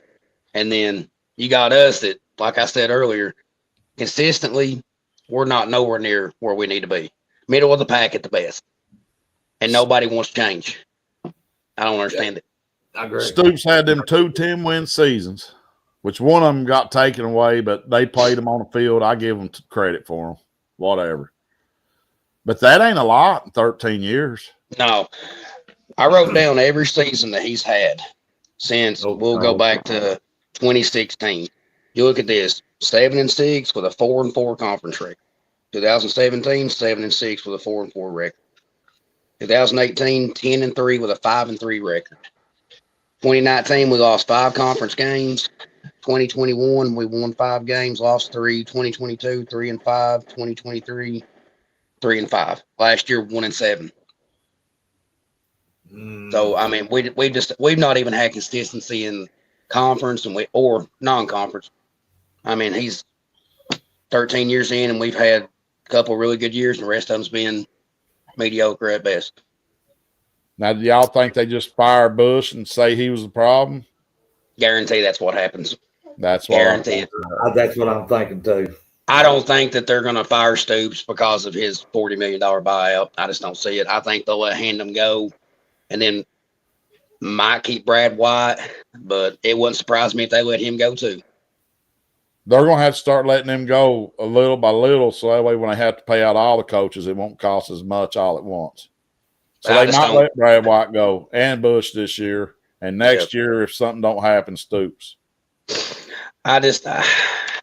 There's no way that they can give him, 3 or 4 or 5 more years to be successful because he ain't done it in 13, but a couple of years. But that stadium's still packed. That stadium's still packed. Yeah. I mean, the town's still packed, tailgaters, hotels, Airbnbs, all that stuff. Yeah. And, I mean, it's wild. For a long time, like I could watch that stadium. Now, Notre Dame Stadium's getting louder than it used to be. It didn't used to be that loud. Kentucky Stadium used to be louder than it all day long, and we'd be losers. Yeah. But now Notre Dame Stadium, they're getting a little more rowdy than they used to be. I agree with Donald. That's the only way. They're going to have to hit them in their pockets because the fans are the ones that's going to be the ones paying that $38 million by showing up at the stadium. But like we were just saying, they'll still be there. And we are some of the most loyal football fans. And to get what we get. I think Nebraska has a speed. That's what I said. And that's what I said. That's what I said earlier. It ain't only basketball. We want to win in football. We want to be competitive. Yeah. And I mean, we are some of the most loyal football fans. I mean, we really are.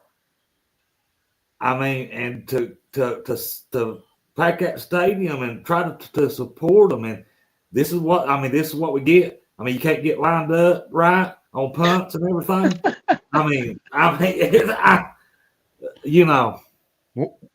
What did Mitch see to make that contract? I mean, he made it. I know other people had to pass it, but what? And then it's unprecedented that you got to pay it out in 60 days. Normally, that's the lifetime of the contract. That's that's the sticking point.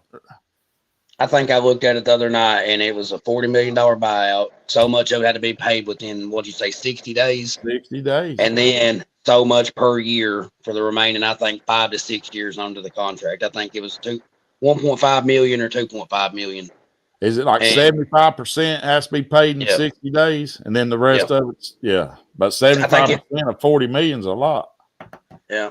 And then he had I think 5 remaining years that he'd be paid I think it was 1.5 or 2.5 million. And that's what we're paying our coach for us to, be the bottom of the league and laughing stock. Yeah, and it's hard to sit back. And I don't know.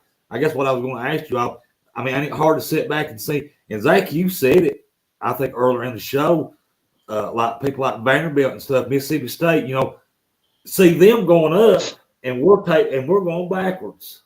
I mean, it's hard to sit and watch them do that. It is. And college football is changing all around us each and every year. It is. And it is. We change none. And that's the thing, You might get a new offense coordinator, but if it's coming in and you're running the same stuff that you ran the year before, and it don't add up. I mean, it's just. I remember when Notre Dame Charlie Weiss was $19 million, and that was a lot of money for them. Now Kentucky's talking 40. Yeah, I don't see it happening. Yeah, we're the new Vandy or Mississippi State. We was making fun. Remember, we was doing all them charts and stuff, and Mississippi State came in dead last and everything. Didn't matter what it was, uniforms, everything. Yeah, It's just, I'm telling you, it's just Yeah, college football is. yeah. We're just not adjusting to the times. well, Right, we're not just. y'all want to switch some gears to some NFL, or y'all got more to say about college? One thing about a minute here. I just want to since we're talking about Kentucky. Okay, guys, they come back off of the bye after this weekend. They're on the bye. And then when they come back next week, look at our next 4 opponents right quick: Texas, Tennessee, Auburn, and Florida. I don't see winning. Realistically, I don't. I mean, everybody said, "Well, Texas." Well, listen, I don't think we're not winning. I don't think we'll be 2 scores to any one of them. I think we lose by double. That's our next 4 games. That's our next 4 games coming back off of the bye: Tennessee, Auburn, and Florida. And we'll probably have so many injuries by then. Tennessee Tech will beat us. I tell you what, I see. Honestly, I can see 1-3, possibly 2-2, but realistically, I see 0-4 right there. Yeah, he spoke true. If we beat anybody out of them 4, it's going to be Texas and Florida. We're not. Are we at Tennessee this year? No, they come to Lexington. Yeah, and then we go to Auburn, don't we? Go to Auburn. And Florida and Texas is at home. Yes. Yeah. Yeah, I mean, yeah, I'm gonna probably. My gut's telling me go 1-3, but I'm realistically at 0-4. I see that. That's my. And then we're right back to what we was talking about. I mean, we're probably going to end this year not winning a conference game. That's going. If we lose them 4, that puts us at 0-7 in conference already. Yeah. Oh, we're right back to what from last year. It hasn't changed. No, it's not. I was on a roll. Wow. God. See, and the fan base too, Zach. I mean, this is what we. I mean, it's like we're saying, well, maybe 2, maybe 1, but then realistically, no. I mean, that's where we are at with the fan base. We just don't have, because like you said, we don't change. It's the same thing, and we're going to have to, like you said, we're going to have to change. I mean, we are. We're just going to have to change. This time 3 or 4 years ago, I would say all of them was winnable, and now I don't. Like I said, I don't see us winning. At the most, we might win 1, possibly 2, but more than likely, we ain't winning none of them. 3 or 4 years ago, I thought we could go neck and neck with Notre Dame. Yeah, I mean, we ain't got fair now. Notre Dame slaughter us. You take 4 years ago, buddy, and we was 10-3. You know, we just won the Citrus Bowl. Yeah. So I mean, now we're looking if we get a bowl. Yeah. That's the state of Kentucky football right there. So, yeah, you're right. So, guys, what you got, Rusty? NFL. What you got? NFL. I wore my wrong attire. I was going to wear my Bengal stuff. Oh. Hey, I was down on my Bengals, and they went and got Flacco, and I got excited again. So who they think they beat them Bengals? Nobody. Who they? Boy, my Aunt Mary Helen was still around. She'll be who they and all over Cincinnati right now. So Flacco get them to the playoffs. Hey, they can win the Super Bowl. So let me tell y'all this. So I'm a diehard Titans fan. I have been all my life. And so at work, there's 8 of us that's got in a fantasy football league. And I thought, man, I need to pick up a defense this week. My defense was on a bye. And I'll pick up the Cardinals. They're playing the Titans. Should be an easy win for the Cardinals. Now, my Titans, who have been terrible the first 4 weeks of the league or of the year, and then turns around and guess what?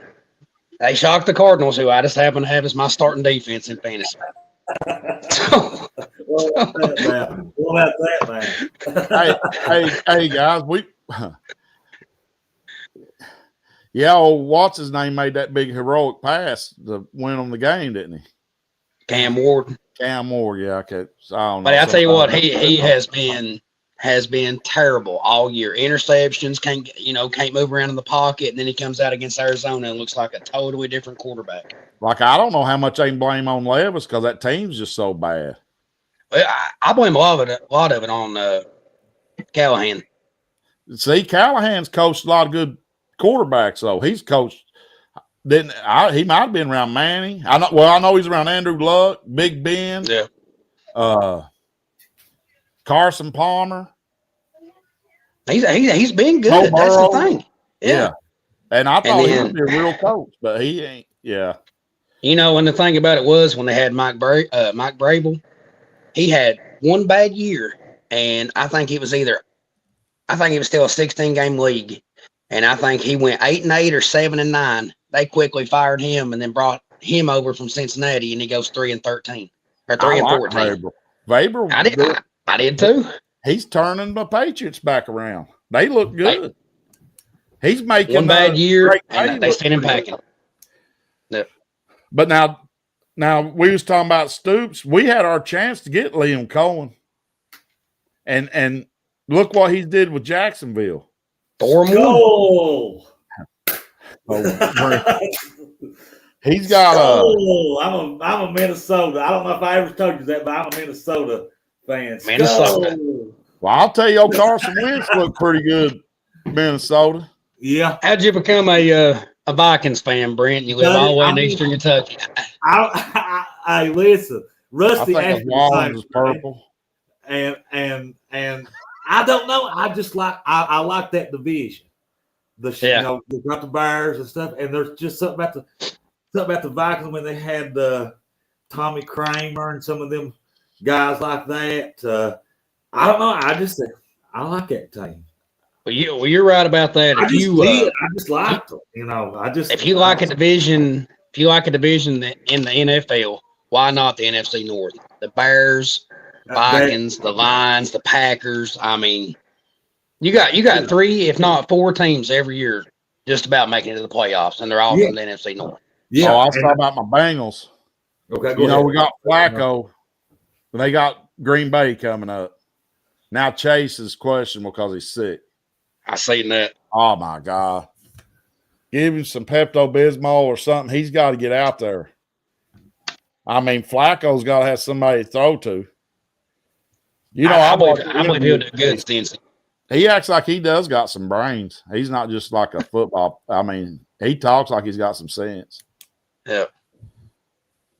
But y'all see Jackson Dart and Scatterboo the other night? But Scatterboo is just absolutely run over people. He has run, run over people, literally. Even Wandale Robinson's looking good with the Giants now. Yeah. Wandale's coming alive a little bit. Yeah. They showed Scatterboo. You remember that Oklahoma guy ran in that brick wall? He's showing Scatterboo warming up, headbutting the brick wall.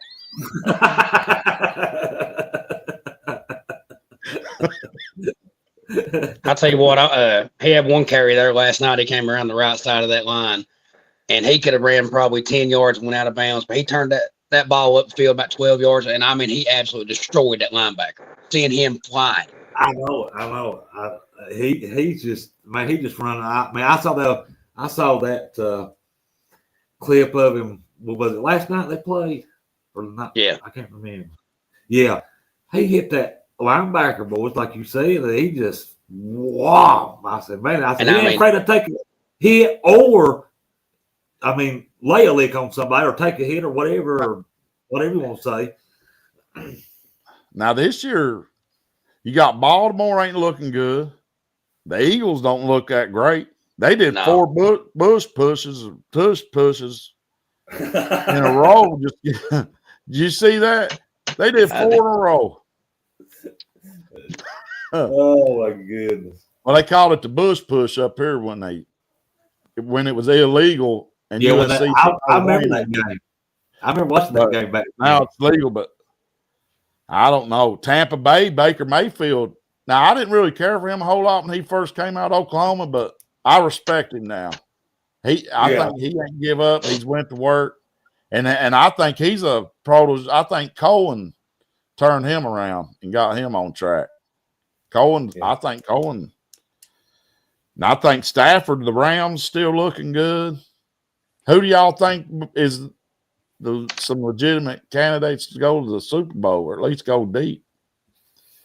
I mean, the Giants are looking good. They've been garbage for a while. Kansas City don't look good. I tell you what, one team that I really think if they could all get healthy that has a legit shot is the 49ers. If they're all healthy. If McCaffrey stays healthy, they're in really good shape. Yep. The same way with the Rams. If Nakua and Adams stay healthy, the Rams have a legit shot to win it. You see Mac Jones went to the 49ers. He's looking pretty good. He played today. Belichick. I think that Belichick's just been zoned out of it for a while. I seen where they ruled out Brock Purdy and Ricky Pearsall today too. Ruled them out for Sunday's game. Well, Purdy's good, but I think they're in good hands with Mac Jones. I don't think they're in. They're about equal right now. I think they're about equal. And yeah, you're probably right. 49ers, Rams. It's hard to bet against the Chiefs, though. Bad as I can't stand Patrick Mahomes and them, it's hard to bet against them. That's true. That's true. Like, yeah, because they're one of them teams that can struggle all year and barely get in the playoffs and still make a run and end up. Well, I like Andy Reid. Really, I think he's a really good coach. I've always liked him back when he's a Philly, but I didn't like Patrick Mahomes for a long time. But he's earning my respect. But Kelsey's the one I don't like. I don't like him or his brother. Buddy, the thing about it is with Kelsey, you cannot watch a Kansas City game without seeing Taylor Swift 500 times. Yeah, or anytime. And yeah, my kids are going to come in here and just jump me here in a minute and kick me around for saying that. But they'll watch the Kansas City games just because every few seconds the camera switches from there to there and it's all Taylor Swift. Taylor Swift. That's all you see on there. Hey. I ain't gonna say nothing because you know what? My son had him and my wife called in the radio and won some Taylor Swift tickets to Soldier Field. Yeah, and you won't believe how much money we got out of them. 2 tickets. We got like $3,500 for 2 tickets. Wow! Radio. Wow! So hey, I almost took him because he wanted to go. Then I thought, $3,500. We'll find him a concert about $80 or something.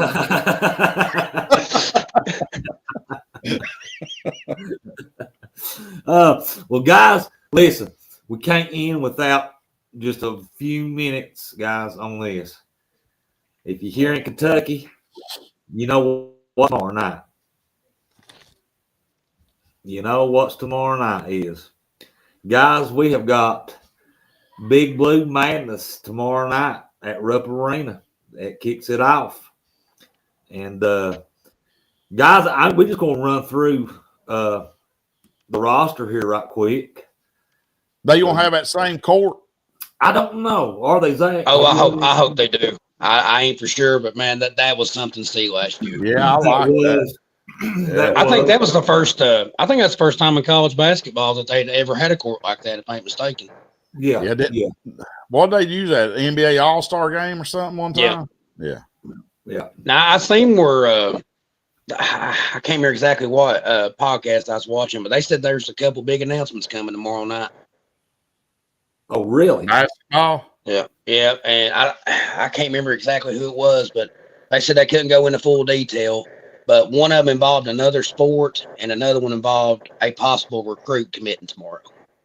Hopefully they call Mark Stoops out there and fire him right on where they jump off at. Right mid-court. Fingers crossed. Make him think he's getting some kind of award and hand him his walking papers right there. Telling the kid. Guys, we got Eddie with him. Let him have Eddie Grant up there with him. We got Big Blue Madness tomorrow night. We've got Brandon Garson back with us. he was just a little bit off last year, but he was getting better. I think this year he might be hard to reckon with. Hey, I tell you what, he's one of them bigs that can pick and pop, buddy. He's gonna bring a big punch to us this year. He had some games where he showed a lot of potential. Then he had some games where he's a little off. I felt like. Race Potter. I think Race is like 7-1, I think. 7-4, 7-1. He's a transfer from, I think, no, is he from Lexington? Yeah. But he's a transfer, ain't he? He's a transfer, and he's from Lexington. That's what I thought. Ball State, ain't it?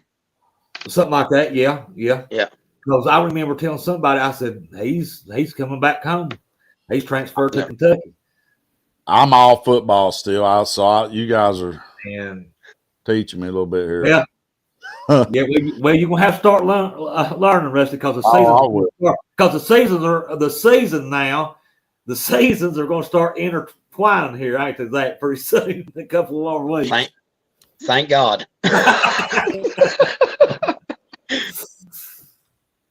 We got Moreno. Am I saying that? Now he's from Kentucky. He's from Great Krause. He's from Kentucky. He's tall too.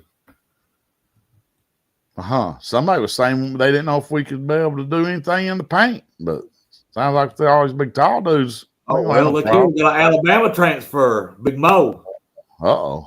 They said he's going to be the defensive anchor of this team. That's what I've heard right here. Yeah, and he transferred from Alabama. Yep. He's played on some good teams, then. Yeah. Breda. Look at this dude. That's the headbands. That's the shooter from West Virginia. You think they want a headband? Yeah. Check mark on it and everything. Jaden I'm really curious about him because he's coming off that ACL injury. So, that's what worries me.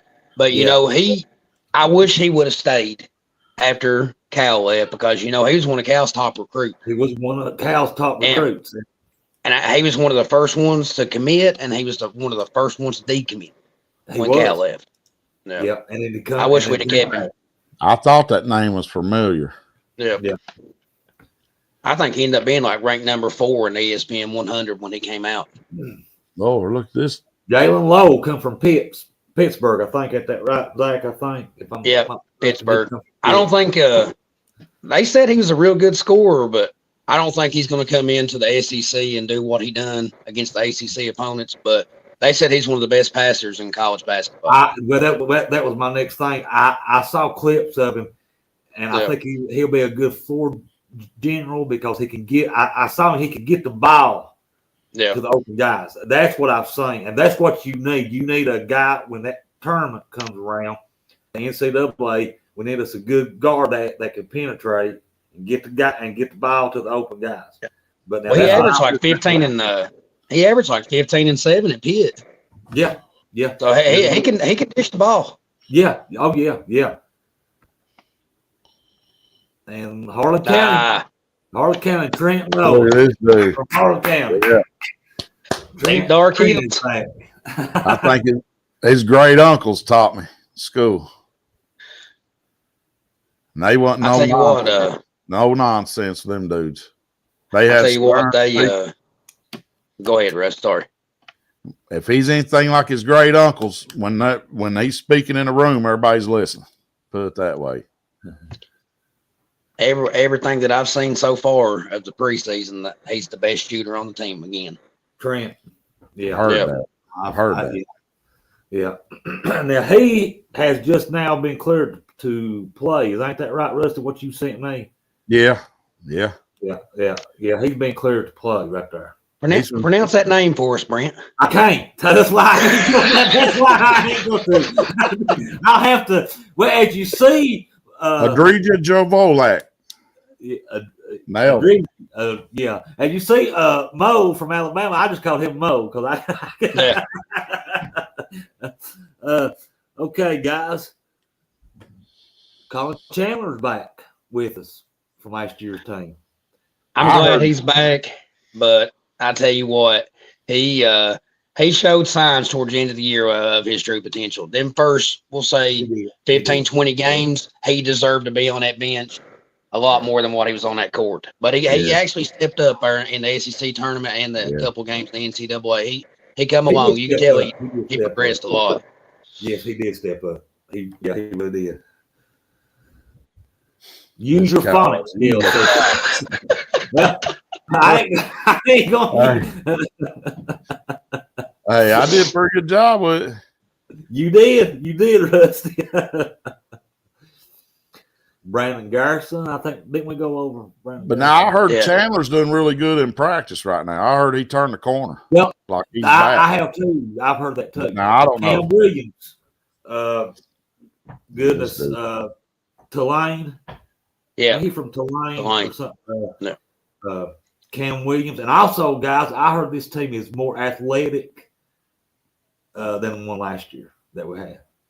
This team that we got is more athletic than what we had last year too, and we made it to the Sweet 16, guys. And like Zach was saying, Mark Pope got hard and put this team together that we had last year. What was it? A month and a half tops, and we went to the Sweet 16. And like I said, I've just been hearing this team is a little bit more athletic than what we had.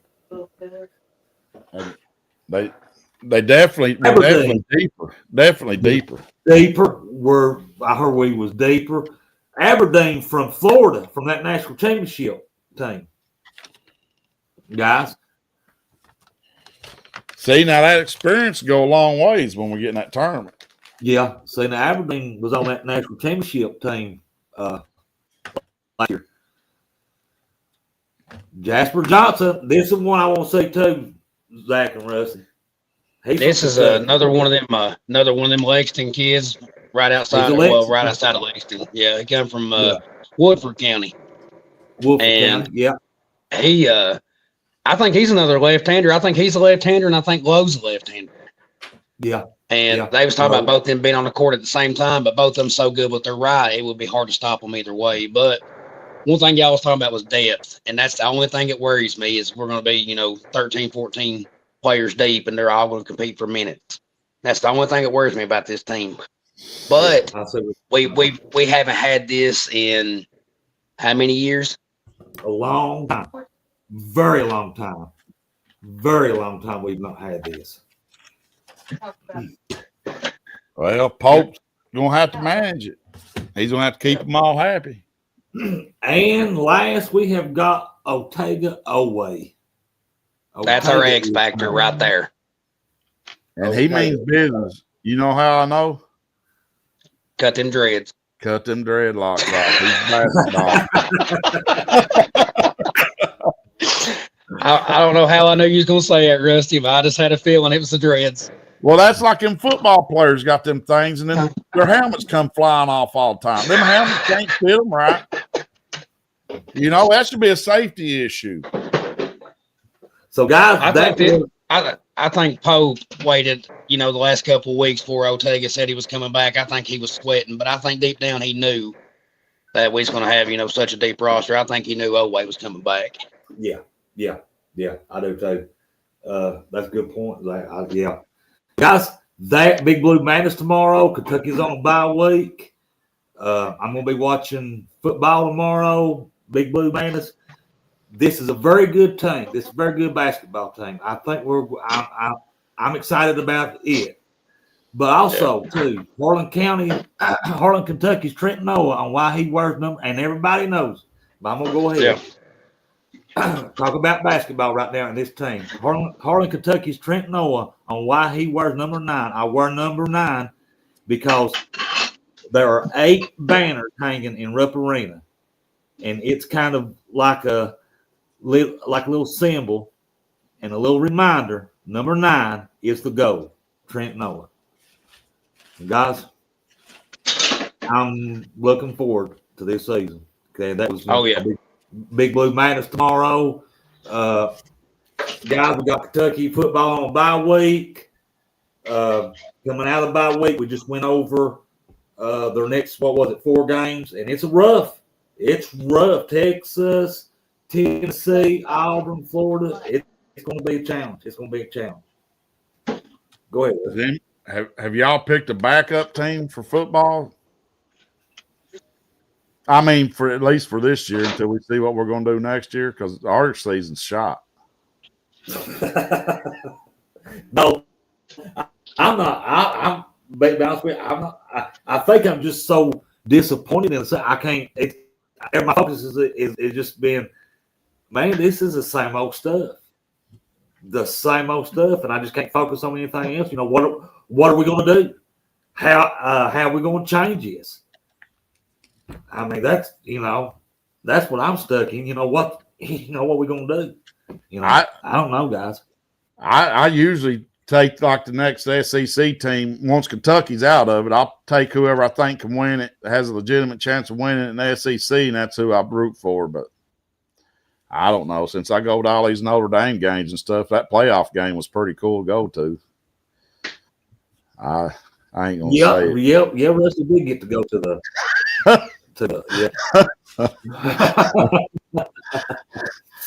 I guess I don't know. Oklahoma maybe. I can't say Oklahoma. Last year we seen Oklahoma and Texas. They really ain't even SEC. But hey, the way they're playing, the way Oklahoma's playing. Yeah. Well, guys, it's been fun tonight. They and them don't got no cheerleaders. I don't know. Guys, it has been fun tonight. Zach, thank you for coming on, Zach. Yeah, thank you. He might have froze up. I think Zach may have froze up. But Rusty, I'm not checked anything. Yeah, you're right, Mr. Callaway.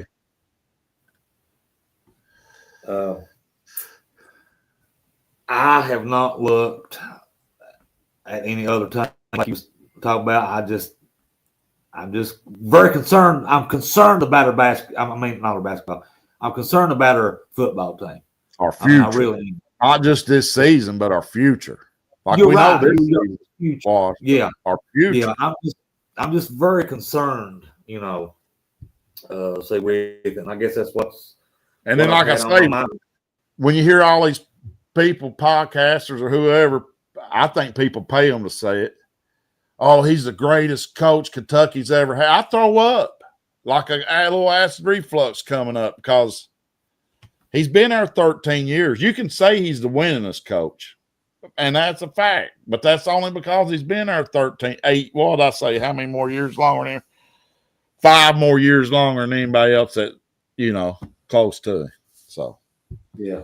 But I think our future's in trouble. I think we need to hold off on any renovations or anything. We got to get him out of there. And I think the whole squad's got to go because I just think it's just. Oh, yeah. If you're going like one bad apple ruins the whole barrel. How's that saying go? Yeah. If you're going to do one, you might as well get get rid of all. I mean, Zach's phone died. Oh. Gotta give him a charger in there. Well, I know it looked like something was going on because he froze up right there. He did pretty good to be on a phone. Remember, I went and bought that big computer, $100 computer. Yeah. I couldn't even do nothing.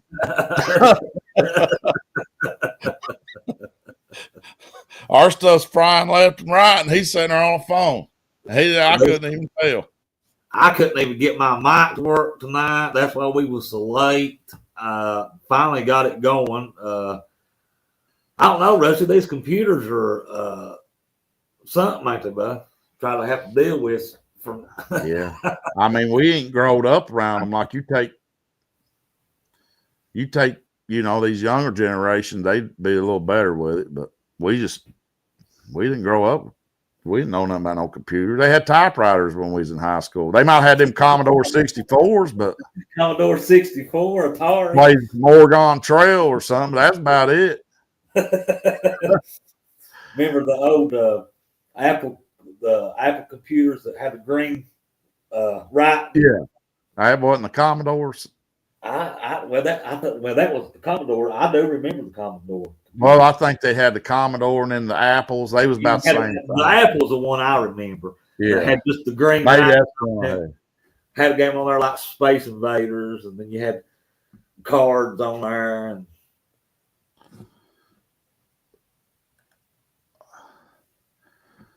Well, it's okay. that's all right, Hey, Zach. You That's all lasted right. 2 hours. We've had so much problems. Hey. You did good.